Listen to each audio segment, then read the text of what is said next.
Joyce, may mga naitalabang pinsala sa iba't ibang bahagi ng Kabisayaan dahil sa lindol. Bernadette, sa ngayon wala pang nakukuhang impormasyon ang Office of Civil Defense dito sa Western Visayas kung may mga apektadong istruktura dahil sa nangyaring lindol.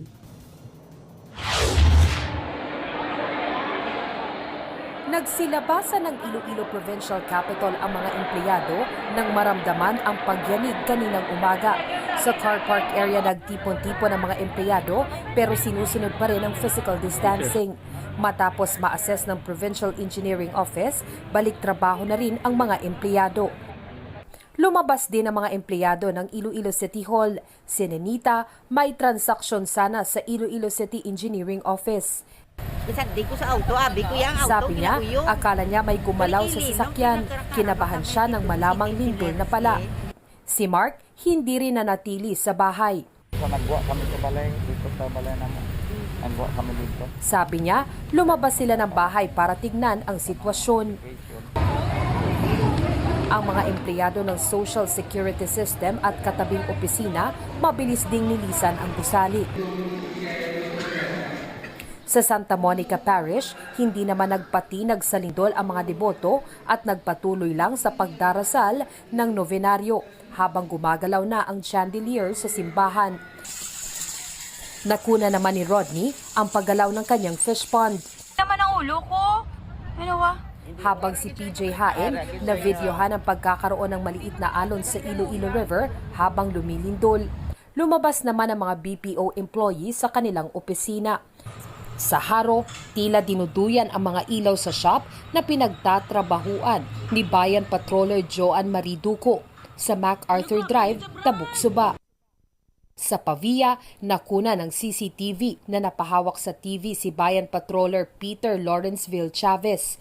Kwento ni Peter, akala rin niya ay nahihilo lang siya pero nakumpirma niyang may lindol nang makitang gumagalaw ang kanilang mga ilaw at ibang gamit.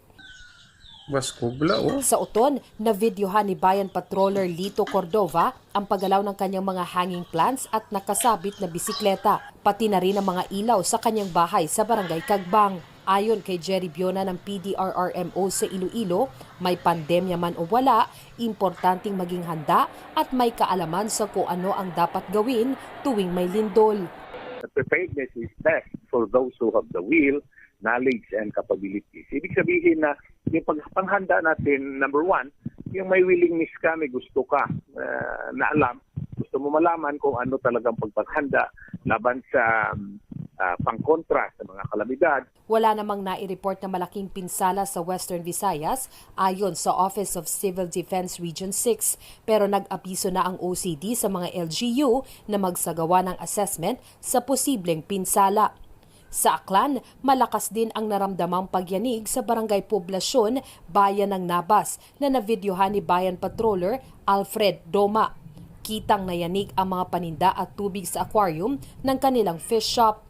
Sa Bacolod City, lumabas ang mga empleyado ng isang call center at ilang commercial establishments sa Lacson Street sa kasagsagan ng lindol.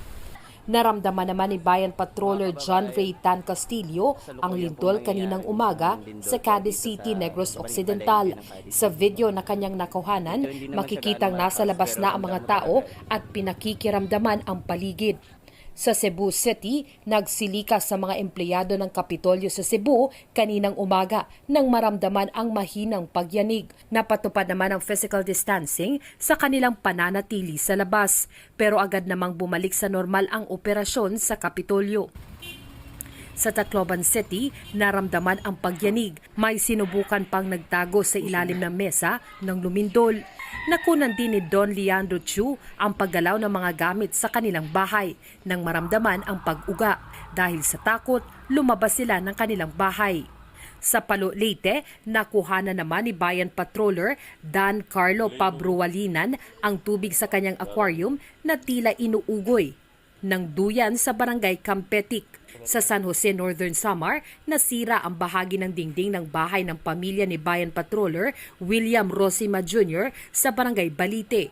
Kita sa mga larawan at video ang mga batong nagkalat matapos gumuho ang parte ng dingding. Naglabasa naman ang mga mamimili sa isang mini grocery store sa Barangay Salvacion, Bubon, Northern Samar. Nakita na ibinahaging CCTV video ni Bayan Patroller Renz Ramos Amande.